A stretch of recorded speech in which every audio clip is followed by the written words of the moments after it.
Hello students, thank you for clicking. My name is Atiya Zanab and today I'm going to continue Julius Caesar for class 9th ICSE. देखो बच्चा, अगर आपने पहली बार मेरे channel को visit किया है फॉर जूलियस सीजर, तो जूलियस सीजर पे मैंने कई सारे पार्ट्स पहले ही बना रखे हैं। ठीक है, मैं बहुत ही अच्छे तरीके से बिगिनिंग से लेकर धीरे धीरे ग्रेजुअली आपको सिखा रही हूँ।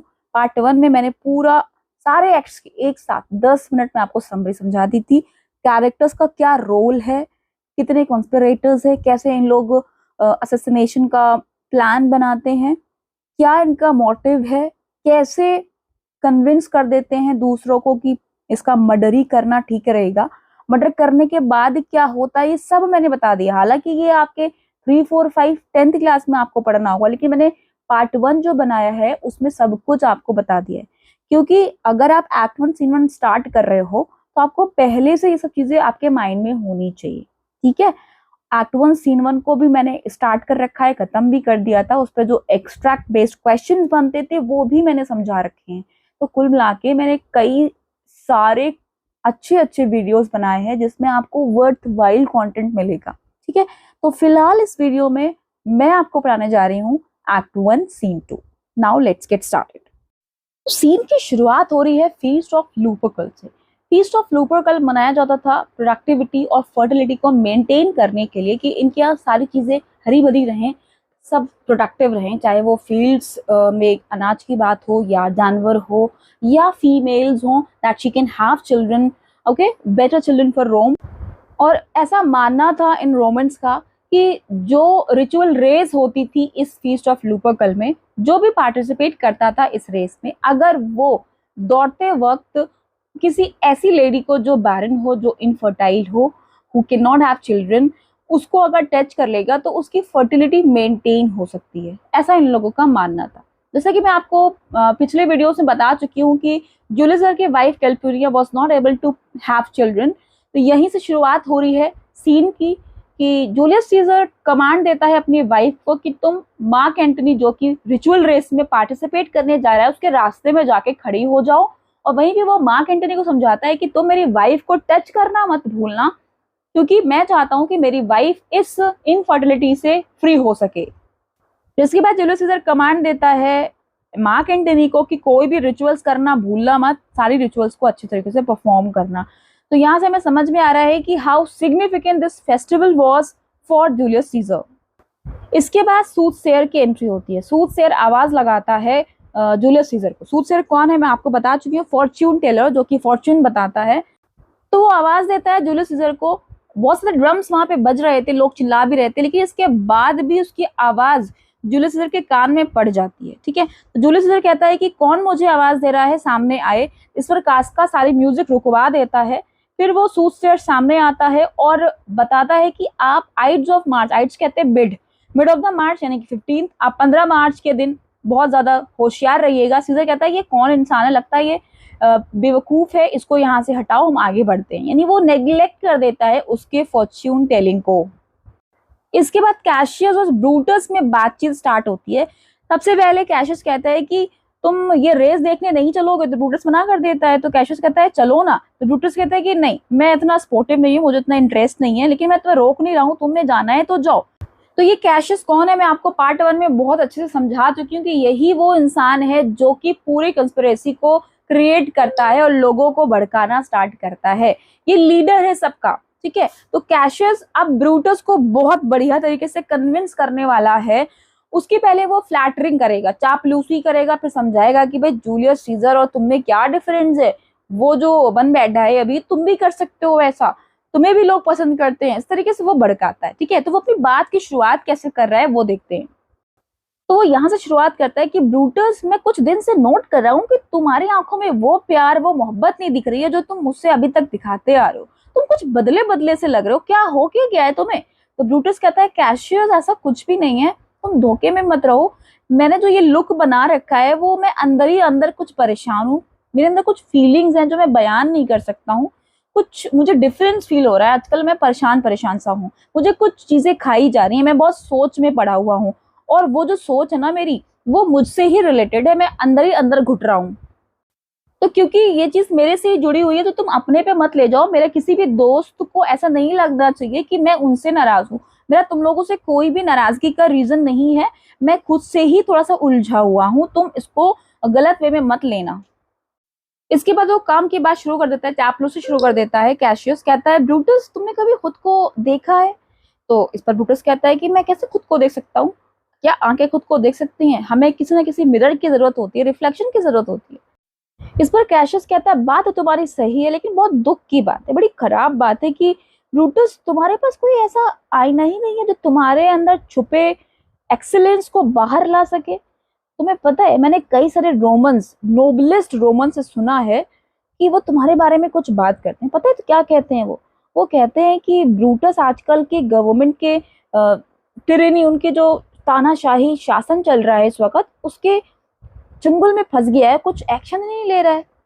और उनको ये तमन्ना है, यानी रोमन्स तुमसे ये चाहते हैं कि तुम्हारी आंखें काम करने लगे, यानी तुम खुद को पहचान पाओ कि वाकई तुम्हारे अंदर क्या खूबियां हैं। तो यहीं से वो चिंगारी डालना शुरू कर रहा है ब्रूटस के अंदर।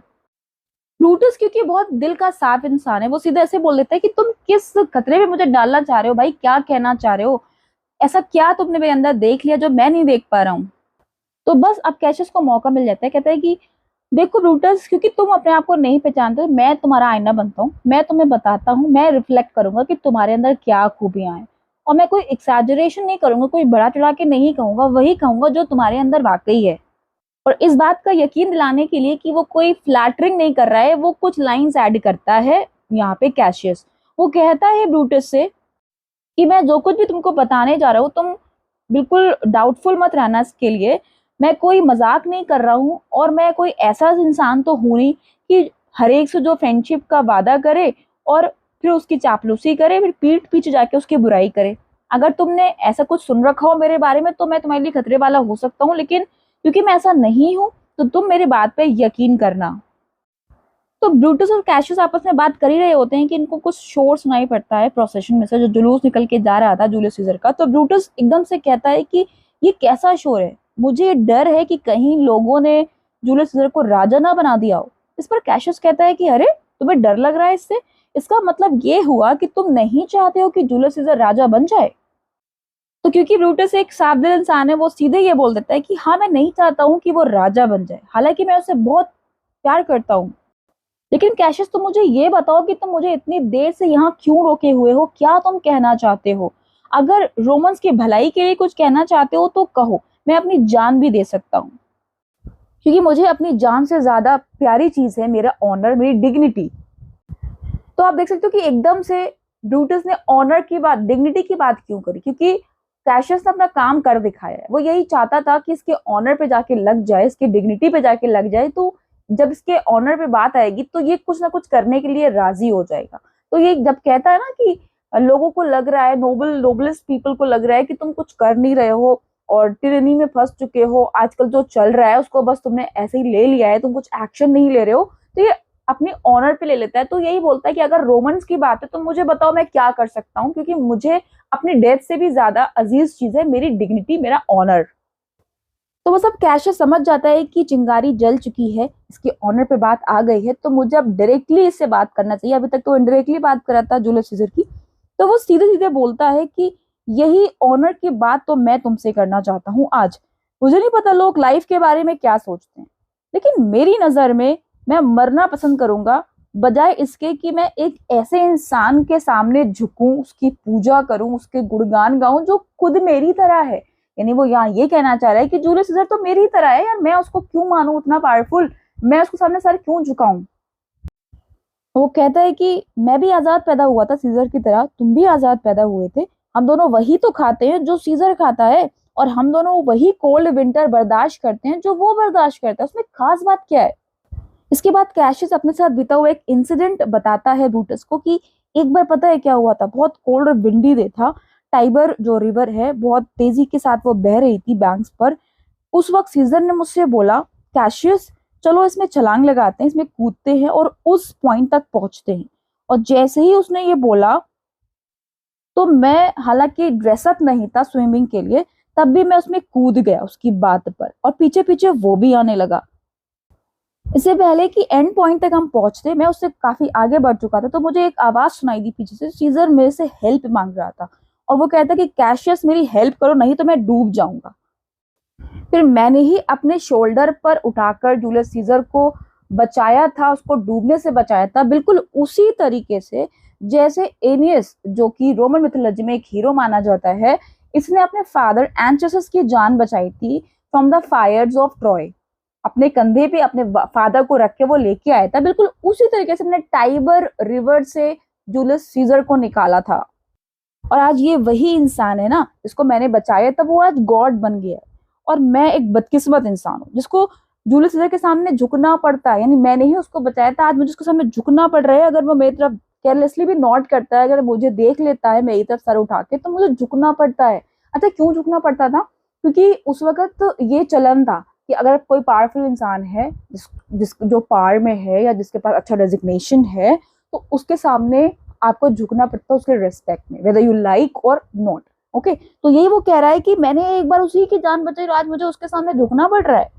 इसके बाद वो ब्रूटस को एक और इंसिडेंट बताता है कि स्पेन में पता है सीजर के साथ क्या हुआ था। सीजर को एक बार बुखार आ गया था और उससे उसका बदन बहुत कपकपा रहा था। यानी जो आज गॉड बना घूम रहे हैं यहाँ पर, इसके लिप्स बिल्कुल वाइट पड़ गए थे, सफेद हो गए थे, और जिन आंखों से यार सबको डरा रहा है ना, उस बुखार की हालत में इसकी यही चमक खो गई थी। और जिस जबान से यार सबको ऑर्डर दे रहा है कि इसकी स्पीच नोट करी जाए, इसके बातों को लिख लिया जाए बुक्स में, इसी जबान से ही पानी मांगा था इसने, और इस तरीके के टोन में पानी मांगा था जैसे मानो एक बीमार सी लड़की हो। मुझे तो ये सब जानकर बड़ा शौक लगता है ब्रूटस, कि कैसे एक इतना वीक इंसान इतना ज्यादा पावरफुल हो सकता है। इसके बाद दोनों को फिर से शाउटिंग सुनाई पड़ती है, लोगों की चीख सुनाई पड़ती है। तो ब्रूटस इंटरप्ट करता है कैशियस को, कहता है कि देखो फिर से लोग चिल्ला रहे हैं, मुझे तो लगता है कि जूलियस सीजर को और ज्यादा ऑनरेबल बनाया जा रहा है। इस पर कैशियस कहता है कि हाँ बिल्कुल सही, सीजर हम लोगों पे राज कर रहा है लाइक अ जायंट, और हम सब उसके गुलाम बने बैठे हैं, और हम लोग इंतजार कर रहे हैं कि गुलाम बनकर ही मर जाएं, कुछ करना ही नहीं चाह रहे हैं। हम जैसे डेस्टिनी के भरोसे पे बैठ गए, लेकिन ये डेस्टिनी की गलती नहीं है जो हमारे साथ हो रहा है, हमारी खुद की गलती, क्योंकि हम कोई एक्शन नहीं ले रहे हैं। तो कैशियस ने काफी ज्यादा जहर उगल दिया है, अभी भी बहुत कुछ बाकी है। वो अब क्या करेगा, ब्रूटस और सीजर को कंपेयर करेगा। तो वो पहले नाम लेता है ब्रूटस एंड सीजर। सीजर में क्या खास बात है, क्यों तुम दोनों में से सीजर का नाम ज्यादा लिया जाता है? अगर दोनों नामों को साथ साथ लिखा जाए तो तुम्हारा भी अच्छा नाम है, जैसे सीजर का नाम है, ब्रूटस भी एक अच्छा नाम है। अगर इसको प्रोनाउंस किया जाए उतना ही बढ़िया नाम है तुम्हारा। अगर इसको तौला जाए तुम्हारा नाम भी उतना ही भारी है। तो भारी का मतलब यहाँ पे इम्पोर्टेंट है। और अगर दोनों के नाम से ही जादू किया जाए, किसी आत्मा को बुलाया जाए, तो ब्रूटस भी आत्मा बुला सकता है, इस नाम से भी आत्मा आ सकती है, जैसे सीजर बुला सकता है। अब मैं तुमसे पूछता हूँ ब्रूटस, सीजर ऐसा क्या खाना खाता है जो उसको इतना ग्रेट बनाए हुए है? कितनी खराब बात है कि रोम ने अपने नोबलमैन को पहचानना बंद कर दिया है, और वो एक ही लोग के पीछे पड़ गया है। यानी एक ही इंसान उसको दिख रहा है और नोबलमैन की तो उसे चिंता ही नहीं है। यानी इनडायरेक्टली वो ये कह रहा है कि लोगों को तुम्हारी कोई परवाह ही नहीं है। और हम दोनों ने ही ये सुन रखा है अपने फादर्स से कि तुम्हारा जो एक पूर्वज था जिनका नाम ब्रूटस था, उन्होंने कितनी मेहनत करी थी रोमन रिपब्लिक वैल्यूज को बचाने के लिए। जैसा कि मैं आपको पिछले वीडियोस में बता चुकी हूँ बच्चों, कि ये जो पूरा प्ले है वो इसी के ऊपर बनाया गया, Roman Republic versus Roman empire.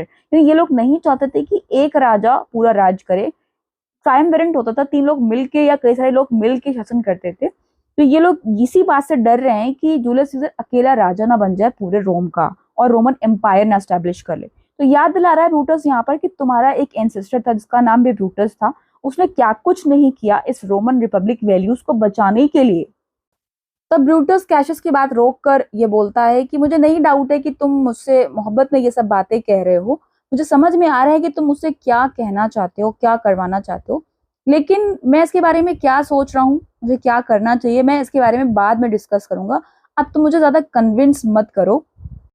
मैं एक फ्रेंड की तरह तुम्हें बताए देता हूँ कि मैं ध्यान से सब्र से तुम्हारी बातों को जरूर सोचूंगा जो तुमने मुझसे कही हैं, और आगे एक बार इस मैटर पे डिस्कशन जरूर होगा।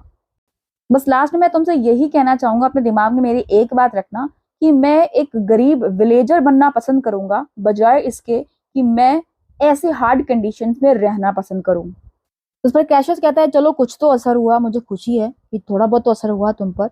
इसके बाद सीजर की एंट्री होती है और सीजर के साथ इस वक्त है कास्का। मैं आपको बता चुकी हूँ पार्ट 1 में कि कास्का वन ऑफ द कॉन्स्पिरेटर्स है। ये भी जो है उस प्लान में मर्डर में शामिल होगा, लेकिन फिलहाल इस सीन में हमें ऐसा नहीं दिखाया जा रहा है, ऑडियंस को, रीडर्स को नहीं दिखाया जा रहा है कि कास्का जो है वो अगेंस्ट है जूलियस सीजर के। तो बहरहाल सीजर और कास्का की एंट्री होती है। इस पर ब्रूटस कहता है कि गेम खत्म हो गया, सीजर लौट रहा है। इस पर कैशियस ब्रूटस से कहता है कि देखो कास्का भी गुजरेगा यहाँ से, जैसे ही कास्का गुजरे उसको आस्तीन पकड़ के इधर खींच लेना, वो बताएगा हमें कि आज कुछ इंपॉर्टेंट हुआ कि नहीं हुआ, और अपने बढ़िया से अंदाज में वो हमें बताएगा कि आज वहां क्या हुआ था। तो कुल मिला के ये दोनों पता करना चाह रहे हैं कि ये लोग जो चीख रहे थे वो क्यों चीख रहे थे। इससे ब्रूटस कहता है कि हाँ मैं ऐसे ही करूंगा, लेकिन देखो तो जरा सीजर कितना गुस्से वाला लग रहा है, और हर कोई ऐसा लग रहा है मानो उनको डांटा गया हो, और कैल्पेरिया का भी फेस पीला पड़ रखा है। सिसरो की आंखें ऐसी हो रही जैसी लाल हो, बहुत गुस्से में वो हो। ऐसी आंखें उसकी तब होती हैं जब कैपिटल पर लोग उससे कुछ बहस वहस करते हैं। कैशियस कहता है कि कास्का हमें बताएगा कि माजरा क्या हो रखा है। उसी दौरान सीजर और एंटनी अपनी पोजीशन चेंज कर लेते हैं, यानी जहां एंटनी खड़ा होता है वहां पे सीजर आ जाता है और सीजर की जगह एंटनी आ जाता है। दोनों एक्सचेंज कर रहे होते हैं अपनी जगह। इसी दौरान ये ब्रूटस कास्का की स्लीव पकड़ के उसको खींच लेता है। तो इस दौरान जब वो स्लीव से खींच रहा है, अलग कर रहा है कास्का को पूछने के लिए, उस दौरान हमको सीजर और एंटनी के बीच कम्युनिकेशन दिखाई जा रही है। सीजर एंटनी के कान में कुछ कह रहा है।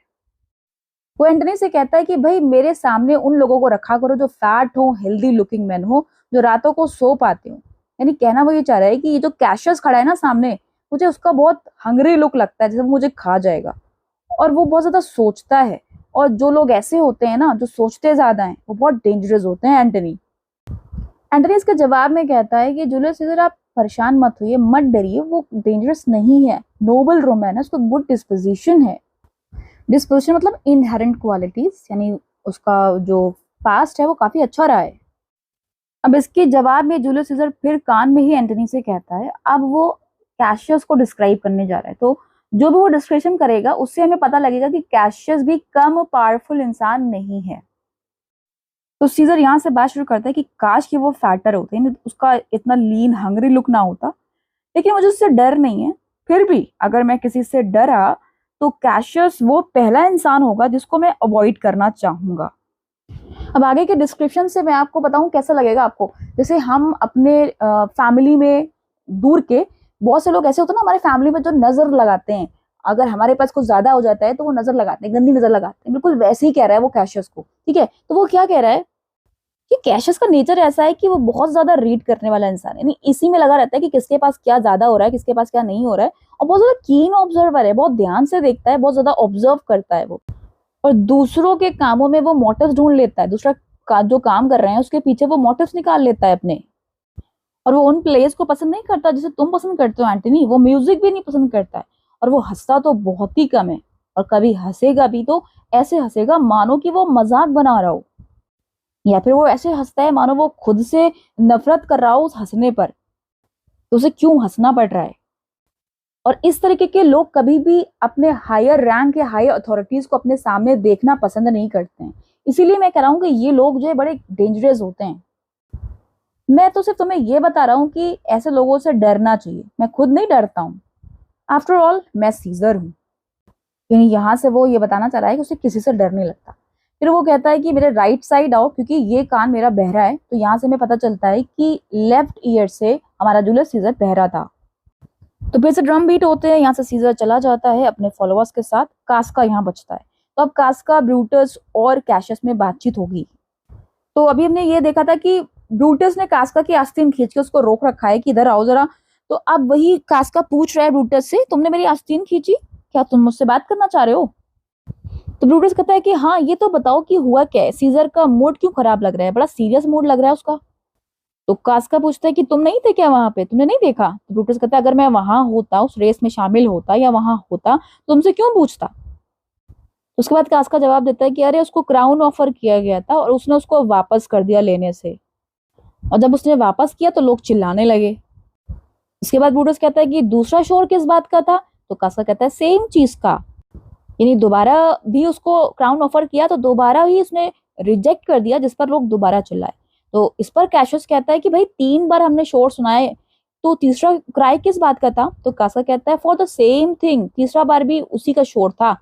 तो भाई ब्रूटस कहता है कि 3 बार उसको क्राउन ऑफर किया गया? तो कास्का कहता है हाँ मैं सच बता रहा हूँ, 3 बार ही ऑफर किया गया था। और हर पहली बार से दूसरी बार बहुत जेंटली तरीके से उसने उस क्राउन को रिजेक्ट किया है भाई, और इसी पर कंट्रीमैन चिल्ला रहे थे बार बार। तो इस पर कैशियस पूछता है कि ऑफर किसने किया था उसको क्राउन? तो कास्का जवाब देता है एंटनी ने उसको ऑफर किया था क्राउन। ब्रूटस को थोड़ी सी चिंता होने लगी थी, वो कहता है कि ये सब हुआ कैसे, थोड़ा खुल के बताओ। इस पर कास्का जवाब देता है कि मैं इसको एक्सप्लेन तो नहीं कर सकता, मुझे ये सब बहुत बेवकूफी सी लग रही थी, इसलिए मैंने ज्यादा ध्यान नहीं दिया। बस मैंने इतना देखा कि मार्क एंटनी ने एक क्राउन ऑफर किया जूलियस सीजर को। हालांकि ये क्राउन असली क्राउन नहीं था, एक छोटा सा सर्कुलेट था, सर्कुलेट कहते हैं सर्कुलर बैंड को। और जैसा कि मैं तुम्हें बता चुका हूँ कि पहली बार उसने उस क्राउन को लौटा दिया, हालांकि मुझे तो लगता है कि वो उसको लेना चाहता जरूर था। इसके बाद मार्क एंटनी ने दोबारा से वही सर्कुलेट ऑफर किया और सीजर ने उसको फिर से रिफ्यूज कर दिया। हालांकि मुझे तो लगता है कि ना चाहते हुए उसने ऐसा किया। फिर एंटनी ने इसको तीसरी बार ऑफर किया और उसने तीसरी बार लेने से मना कर दिया। इस बार कॉमनर्स यानी जो भीड़ वहां जमा थी, उन्होंने बहुत ज्यादा हूटिंग करी। उन कॉमनर्स ने ताली बजाना शुरू कर दिया और अपनी अपनी हैट्स जो वो पहने हुए थे उसको हवा में फेंक दिया। हैट क्योंकि वो बहुत टाइम से पहने हुए थे, प्रोसेशन कब से लंबा था, जुलूस कब से निकला हुआ था, तो पसीना उनके सरों में जो था, इसकी जो स्मेल थी स्टिंकिंग, बहुत गंदी सी महक निकली और इस वजह से बेहोश हो गया सीजर। और मैं हंस भी नहीं पाया इस चीज को देखकर, क्योंकि अगर मैं हंसता तो मेरा लिप्स खुल जाते और वो जो बदबू थी वो मेरे मुंह में चली जाती। तो इस वजह से मैं हंस भी नहीं पाया ये चीज देखकर। तो वो हंसाने की कोशिश कर रहा है, लेकिन कैशियस ने को यहाँ पे मजे की बात पकड़ ली। कहता है कि वेट अ मिनट, सीजर बेहोश हो गया था? तो कास्का कहता है कि हाँ भाई, वो मार्केट प्लेस में गिर गया, उसके मुंह से झाग निकल रहा था, स्पीचलेस था, कुछ बोल ही नहीं पा रहा था। तो इस पर ब्रूटस कहता है कि हाँ, इसको एपिलेप्सी बीमारी है जिसकी वजह से वो गिर पड़ा। तो यहाँ से हमें पता चलता है कि कास्का को नहीं पता था कि उसको ये बीमारी है। और एपिलेप्सी किसे कहते हैं? लैक ऑफ कॉन्शियसनेस को। तो इस पर कैशियस को मौका मिल जाता है कमेंट मारने का, उन दोनों को एक साथ यानी कास्का और ब्रूटस को एक साथ भरने का, चिंगारी भरने का मौका मिल जाता है। कैशियस को कहता है एपिलेप्सी उसे थोड़ी ना है, एपिलेप्सी तो हमें है, वी हैव फॉलन, हम गिर रहे हैं। तो कास्का समझ नहीं पाता है इसका क्या सेंस है। उसका सेंस क्या है मैं आपको बता दूं। खुल के तो नहीं बोलता, ये कहता है कि वी हैव फॉलन, हम गिर रहे हैं, यानी हमारा पार गिर रहा है और वो जो सीजर है वो पावरफुल होता जा रहा है, यानी एपिलेप्सी तो हमें आ गई है क्योंकि हम कुछ कर ही नहीं रहे हैं, हमारा पार कम होता जा रहा है। ठीक है, अब कास्का को तो नहीं पता वो क्या कह रहा है, इन लोग के बीच पहले क्या बात चल रही थी सीजर को लेकर। तो कास्का तो अभी आया है, तो कास्का कहता है कि आई डोंट नो, मुझे नहीं पता तुम किस बारे में बात कर रहे हो भाई, लेकिन मैं ये बता देता हूँ कि हम लोग नहीं, सीजर गिर पड़ा था आज, और आसपास जो भीड़ जमा थी वो ऐसे बिहेव कर रही थी उसको देखकर मानो जैसे एक थिएटर में एक्टर को देखकर लोग करते हैं। और अगर वाकई वो सच्चे हैं, सच्ची फीलिंग्स वो दिखा रहे थे सीजर को लेकर, तो मैं झूठा हूँ। इसके बाद ब्रूटस पूछता है कि जब वो होश में आया सीजर तो उसने क्या कहा? कास्का जवाब देता है कि वाकई जब वो गिरने वाला था, यानी गिरने से पहले जब उसने ये रियलाइज किया कि लोग उसको देखकर खुश हो रहे हैं कि वो क्राउन को रिफ्यूज कर रहा है, तो उसने अपना रोब खोला, जो वो कपड़े पहना हुआ था उसको ओपन किया और लोगों से कहा कि मुझे मार डालो। यानी वो विश्वास जीतना चाह रहा था। क्यों उसने ऐसा किया ये हमें भी नहीं टेक्स्ट में बताया गया है। आगे खुद इस चीज पर जूलियस सीजर शर्मिंदा होता है कि ये उसने क्या कर दिया, वो गला क्यों सामने पेश कर रहा है लोगों के। तो बहरहाल कास्का लोगों को यही बता रहा था कि जब वो बेहोश होने वाला था, इससे पहले उसने अपना गला पेश कर दिया था काटने के लिए लोगों से। इसके बाद कास्का कहता है कि अगर मैं एक कॉमन लेबरर होता ना, आपको पता है कि जो भीड़ वहां जमा थी सबके पास कुछ ना कुछ ऑक्यूपेशन था, तो अगर मैं मामूली सा लेबरर होता और मुझे ये जिम्मेदारी ना दी गई होती, मैं रोमन सीनेट का मेंबर ना होता, तो मैं अगर इस ऑफर को ना एक्सेप्ट करता ना, तो भगवान मेरा नाश कर देता। एंड उसके बाद वो बेहोश हो गया। तो यहाँ हमको कास्का की बातों से पता चल रहा है कि थोड़ा थोड़ा वो भी ग्रजेस और नफरत रखे हुए है जूलियस सीजर के लिए। और जब इसके बाद उसे होश आया तो उसने माफी मांगी लोगों से कि उसने अगर कुछ गलत किया है तो उसकी बीमारी की वजह से ऐसा हुआ है। और आसपास वहां पे 3 या 4 औरतें खड़ी हुई थी जिनके ये वर्ड्स मैंने सुने अपने कानों से कि बेचारा, गुड सोल, और उसको माफ कर दिया पूरे दिल से। तो कास्का उन औरतों को लास्ट में एक कमेंट मारते हुए कहता है कि ऐसी औरतों का क्या ही कहा जाए, अगर सीजर इनकी माओ को भी स्टैब कर दे, मार डाले, इन औरतों की मदर को मार डाले, तो भी ये उनको फॉरगिव कर देंगी। तो इस बात से कास्का कमेंट मारना चाह रहा है कि यही औरतें थी जब पोम्पी के लिए खुश हुआ करती थी, अब पोम्पी को मार कर ये सीजर आया है तो इनको पोम्पी के मरने का कोई दुख नहीं है। तो ये औरतों का, इन औरतों को कुछ नहीं है, ये किसी भी इंसान को, किसी भी पावरफुल इंसान को देखकर बदल जाती हैं। उसके बाद ब्रूटस कहता है कि अच्छा, तभी वो बड़ा सीरियस दिख रहा था जब यहाँ से गुजरा है। कास्का कहता है हाँ यही बात थी। कैशियस इसके बाद पूछता है कि सिसरो, सिसरो भी तो था, उसने कुछ नहीं बोला? तो कास्का जवाब देता है हाँ कुछ बोला तो था, लेकिन वो ग्रीक में कुछ बोल रहा था। कैशियस पूछता है क्या कहा उसने?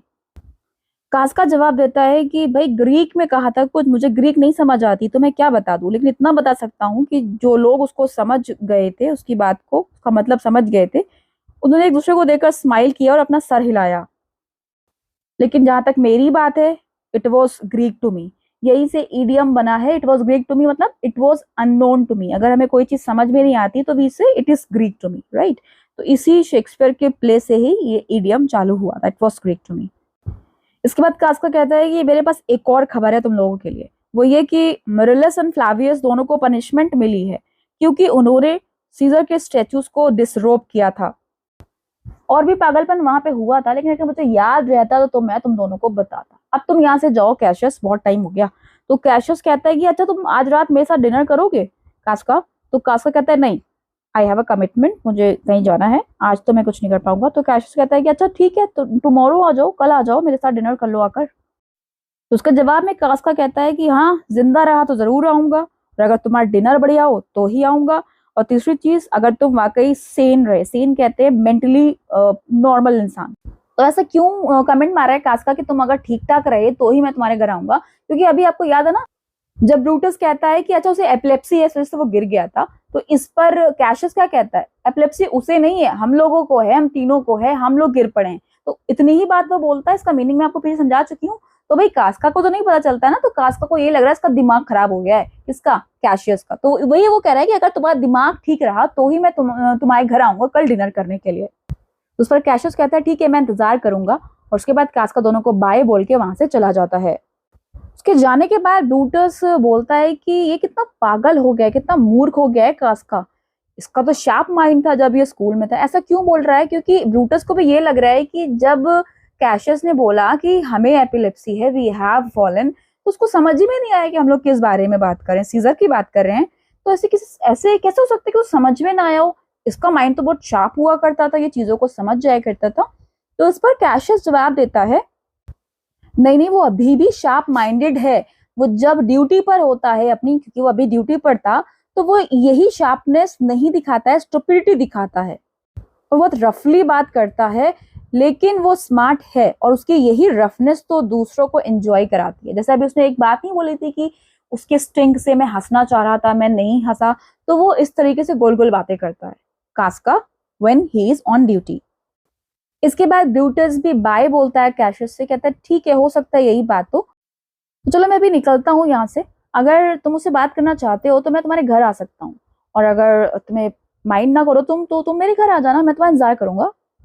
तो इस पर कैशियस कहता है कि हाँ देखूंगा, लेकिन जब तक मुलाकात नहीं होती हमारी, तुम रोम के बारे में कुछ सोचना, रोम के हालातों के बारे में कुछ सोचना। इसके बाद ब्रूटस भी वहां से चला जाता है, तो अब बचता है केवल कैशियस, वो खुद से बात कर रहा है अब, यानी वो इतना उसने जो भर दिया है ब्रूटस को, तो वो अब खुश हो रहा है कि वाह मैंने कैसे दिमाग चेंज कर दिया ब्रूटस का। तो वो खुद से बोलता है कि वेल ब्रूटस, तुम तो नोबल हो, लेकिन फिर भी तुम्हारा ये जो ऑनरेबल कैरेक्टर है, जो तुम कह रहे हो ना कि तुम्हारा ऑनर, तुम उसको डेथ से भी ऊपर रखते हो, तो तुम्हारा यही ऑनरेबल कैरेक्टर तो मैंने मोड़ दिया, उसको मैंने शेप दे दिया। आज बात प्रूव हो गई कि अच्छे लोगों को अच्छे लोगों की कंपनी में ही होना चाहिए, यानी तुम मेरी कंपनी में आप आ गए हो ना, तो तुम देखो कैसे बदलते हो। कोई इतना फर्म माइंडेड नहीं होता कि उसको सेड्यूस ना किया जा सके, उसको बदला ना जा सके। सीजर मुझसे नेगेटिविटी रखता है, लेकिन वो ब्रूटस को तो चाहता है, यानी वो इस लाइन से हम रीडर्स को या ऑडियंस को ये बताना चाह रहा है कि वो ब्रूटस को इसलिए शामिल करना चाह रहा है अपने प्लान में क्योंकि जूलियस सीजर ब्रूटस को चाहता है। ओके। सो क्लैरिफिकेशन मैंने आपको पार्ट 1 में ही दे रखा था। ब्रूटस को इसलिए शामिल करते हैं ये लोग क्योंकि अगर आगे जाकर जब ये मर्डर कर देंगे जूलियस सीजर का, तो लोग अगर पूछेंगे कि क्यों मर्डर किया, तो बोलने के लिए कोई इंसान होना चाहिए, गुड ओरेटर होना चाहिए, ओके, और भरोसे वाला इंसान होना चाहिए, क्योंकि ब्रूटस की अच्छी खासी एक डिग्निटी थी उस रोम में। इसीलिए ये लोग शामिल करना चाह रहे हैं ब्रूटस को कि अगर हम लोग आगे मर्डर कर देंगे तो ये बात को संभाल लेगा। इसके बाद कैशियस कहता है कि अगर मैं ब्रूटस की जगह होता और ब्रूटस मेरी जगह होता, यानी ब्रूटस कैशियस बनकर अगर मुझको भड़काता, तो मैं कभी उससे इन्फ्लुएंस ना होता। तो यहाँ से हमें कैशियस की जो मीननेस है, जो उसका डबल गेम है, वो पता चल रही है कि वो ब्रूटस को भी किसी उसमें नहीं लिए हुए, बस वो ब्रूटस को अपने काम की वजह से अपने में मिला रहा है। उसे ब्रूटस से कोई लगाव नहीं है और ना ही उसको रोम से कुछ लगाव है। उसे केवल सीजर को इसलिए हटाना है क्योंकि उसे ये लग रहा है कि वो पावरलेस होता जा रहा है, वो पावरफुल नहीं रह गया है। तो अपने ऊपर रख कर वो इस मर्डर को प्लान करेगा, एग्जीक्यूट करेगा। उसको रोम की कुछ नहीं पड़ी है, क्योंकि अगर पड़ी होती तो वो दूर तक सोचता कि अगर मैं वॉर करूंगा या मर्डर करूंगा तो लोगों को भी तो कुछ नुकसान होगा, उसका आगे जाके क्या उसके रिजल्ट हो सकते हैं, कॉन्सिक्वेंसेज हो सकते हैं, ठीक है। इसके बाद कैशियस कहता है कि आज की रात मैं कुछ लेटर्स लिखूंगा अलग अलग हैंड राइटिंग में, और उसको ब्रूटस के घर में उसकी खिड़की के जरिए उसको डालूंगा। और अलग अलग हैंड राइटिंग में इसलिए यूज करूंगा ताकि उन लेटर से ये पता चले ब्रूटस को कि उन्हें अलग अलग लोगों ने लिखा है, और उस लेटर के जरिए मैं ये दिखाना चाहूंगा कि ब्रूटस को रोमन्स कितना ज्यादा रिस्पेक्ट करते हैं। और ये लेटर्स ये इंडिकेट करेंगे कि ये सब लोग सीजर के एम्बिशन को देख पा रहे हैं, यानी इन सभी को लग रहा है कि सीजर आगे चल के एम्बिशियस होता जाएगा। एम्बिशियस किसे कहते हैं? जो बहुत ज्यादा पावरफुल होने की कोशिश करे किसी भी तरीके से, ओके। और लास्ट लाइन जहां पे ये एक्ट खत्म हो रहा है, वहां पे कैशियस बहुत बड़ी लाइन बोलता है जिससे हमें आगे का जो सीन है वो समझ में आने वाला है। कैशियस कहता है कि और इसके बाद सीजर अपने को तैयार कर ले बुरे वक्त के लिए, क्योंकि या तो हम उसको गद्दी से हटा देंगे या उसे और भी बुरा कुछ भुगतना पड़ेगा। तो यहाँ पे और भी बुरा से आपको समझ में आ गया होगा कि ये मर्डर करने का प्लान बना रहा है अपने दिमाग में। और अब इस सीन से कैशियस भी एग्जिट कर लेता है और यहीं पर आपका एक्ट 1 सीन 2 खत्म हो जाता है। आपको मेरा एक्सप्लेनेशन कैसा लगा प्लीज कमेंट बॉक्स में लिख के मुझे जरूर बताइए, और प्लीज ज्यादा से ज्यादा शेयर करिए। Thank you for watching.